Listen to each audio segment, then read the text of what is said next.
नमस्कार, स्वागत है आप सभी का। UP triple S C ANM 9212 भर्ती में बची हुई सीटों पर वेटिंग लिस्ट की मांग को लेकर के लगातार प्रयास चल रहा था और उसी क्रम में आज गोरखपुर में जनता दर्शन कार्यक्रम में कुछ बहनें व कुछ भाई लोग गए हुए थे और कुछ अन्य भर्तियों को लेकर के भी कुछ अन्य भर्तियों के अभ्यर्थी भी अपने मुद्दे को लेकर के गए थे, जिसमें एनएचएम 17,000 रिजल्ट को लेकर के एक जूनियर हाई स्कूल शिक्षक भर्ती है उसके भी अभ्यर्थी आज गए हुए थे। लेकिन आज मुख्यमंत्री जी किसी से मिले नहीं हैं। केवल और केवल जो लोग ज्ञापन आप लोग लेकर के गए थे, सिर्फ उन्हीं का ज्ञापन ले लिया गया है और एप्लीकेशन ले लिया गया है और कोई भी उसमें आश्वासन नहीं मिला है। बस ये बोला गया है कि आपका ज्ञापन, आपका एप्लीकेशन मुख्यमंत्री जी तक पहुंच जाएगा। अब यहाँ पर देखिए, कुछ लोग सीधे सीधे बोल देते हैं कि यूपी ट्रिपल एस सी से वेटिंग लिस्ट नहीं आएगी।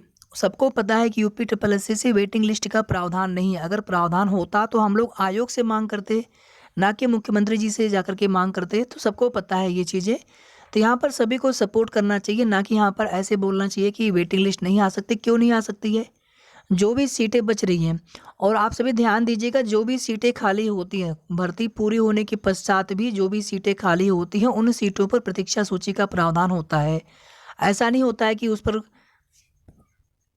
फाइनल मेरिट लिस्ट आ गई, बाद में भी अगर सीटें खाली होती हैं तो उन सभी सीटों को जोड़ करके वेटिंग लिस्ट दी जा सकती है। वेटिंग लिस्ट आता है। अभी देखिए, लेखपाल भर्ती के अभ्यर्थियों की डीबी चल रही है और बिल्कुल पॉसिबिलिटीज बनेगी कि बहुत सारी सीटें खाली होंगी, क्योंकि बहुत सारे ऐसे अभ्यर्थी भी डीबी करा ले रहे हैं जो कि ऑलरेडी कहीं पर चयनित है, यहाँ पर ज्वाइनिंग न करें। बार बार डीबी स्किप के लिए रिक्वेस्ट करने के बावजूद भी ऐसे अभ्यर्थियों ने डीबी करा रखा है लेखपाल भर्ती में। हो सकता है आगे भी कराएं। हालांकि बार बार आग्रह रहेगा उन सभी अभ्यर्थियों से जिनको इस नौकरी की आवश्यकता ना हो, या कोई भी ऐसी नौकरी हो तो आप वहाँ पर एक सीट खराब ना करें, केवल दिखाने के लिए आप डीबी न कराएं। तो जब सीटें खाली होंगी तो आप लोग भी वेटिंग लिस्ट के लिए परेशान होंगे, और जब यहाँ पर एएनएम 9212 भर्ती के लोग परेशान हैं, अभ्यर्थी परेशान हैं, तो इस मुहिम में सबको साथ देना चाहिए। कुछ दिन पहले ऐसे ही आप देखेंगे कुछ भर्तियों में अभ्यर्थी लगातार कोशिश कर रहे थे प्रतीक्षा सूची के लिए, सेकंड लिस्ट के लिए। बाकी लोगों से मतलब नहीं होता था। तो जबकि यहाँ पर होना क्या चाहिए कि यूपी ट्रिपल एस सी से जितनी भी भर्तियाँ हो रही हैं, जहाँ जहाँ पर सीटें खाली रह गई हैं, वेटिंग लिस्ट की मांग को लेकर के सभी लोगों को मिल करके प्रयास करना चाहिए। फिलहाल में आज एएनएम 9212 भर्ती में वेटिंग लिस्ट की मांग को लेकर के लगभग 6 से 7 लोग गोरखपुर गए हुए थे। सबसे पहले सभी अभ्यर्थियों की तरफ से आप सभी का बहुत बहुत धन्यवाद है। कुछ लोग दूर से भी आए हुए थे। ज्ञापन दिया गया, जो एप्लीकेशन ले गए थे लगभग 5-6 एप्लीकेशन अंदर दिया गया, और भी अन्य भर्तियों के अभ्यर्थी थे। और ये बोला गया है कि आपका जो ज्ञापन है, आपका जो एप्लीकेशन है, मुख्यमंत्री जी तक पहुँचा दिया जाएगा। एक बार प्रत्यक्ष मुख्यमंत्री जी से मुलाकात हो गई होती तो अलग बात थी, और यहाँ पर होना चाहिए था। पिछली बार आप सभी जानते हैं कि मुख्यमंत्री जी स्वयं उपस्थित होकर के ज्ञापन ले रहे थे, समस्याओं को सुन रहे थे। इस बार भी किसी को नहीं पता होता है पहले से कि मुख्यमंत्री जी रहेंगे कि नहीं रहेंगे, क्योंकि कल से ही वो गोरखपुर में उपस्थित है।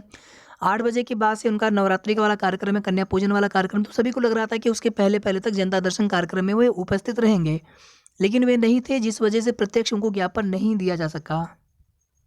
बाकी आगे फिर प्रयास किया जाएगा और सभी लोग साथ दीजिए इस मुहिम में। ऐसा न बोल करके कि हाँ इसमें वेटिंग लिस्ट आ ही नहीं सकती, ऐसा कुछ भी नहीं है। अभी जो प्रोविज़न है उसी के अनुसार यूपी ट्रिपल एस सी आयोग से जानकारी मिलती है या भी बताया जाता है। प्रोविज़न हो जाएगा तो वे वेटिंग लिस्ट क्यों नहीं देंगे। सचिव सर ने बहुत पहले एक बार कहा भी था कि अगर वेटिंग लिस्ट का प्रावधान हो जाए तो हम तो वेटिंग लिस्ट देना चाहते हैं, सीटें खराब क्यों हों। कुछ नंबर से अगर किसी का चयन नहीं हो पाया है तो अगर उनका चयन हो जाए तो इससे अच्छी बात क्या हो सकती है। लेकिन यहाँ पर एक बार इसके लिए शासन से आदेश हो जाए, उसका प्रोविज़न कर दिया जाए, प्रावधान कर दिया जाए, तो 100% वेटिंग लिस्ट आ सकती है। चांस बिल्कुल रहेंगे आने के।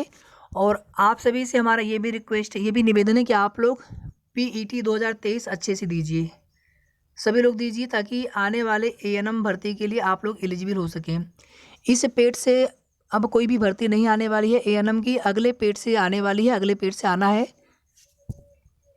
लेकिन इसके लिए आप लोग पेट 2023 अच्छे से दीजिए, क्योंकि जितनी भी सीटें हों वो तो बात की बात है, लेकिन आवेदन बड़ी संख्या में आएंगे। पीईटी एग्ज़ाम देने के बाद फिर आगे आप सभी तुरंत उसी के बाद तुरंत आप लोग अपने एएनएम की भर्ती की तैयारी में जुट जाएंगे, या फिर कोई अन्य भर्ती हो आपके सामने उसकी भी तैयारी करते रहेंगे। और यहाँ पर हम लोग वेटिंग लिस्ट के लिए भी आगे कोशिश करेंगे। शेष आगे की जो भी जैसी भी जानकारी मिलेगी, अपडेट मिलेगी, आप सभी को समय समय पर उसकी जानकारी देते रहेंगे। वीडियो को आप सभी प्लीज़ लाइक शेयर कर दीजिएगा। धन्यवाद।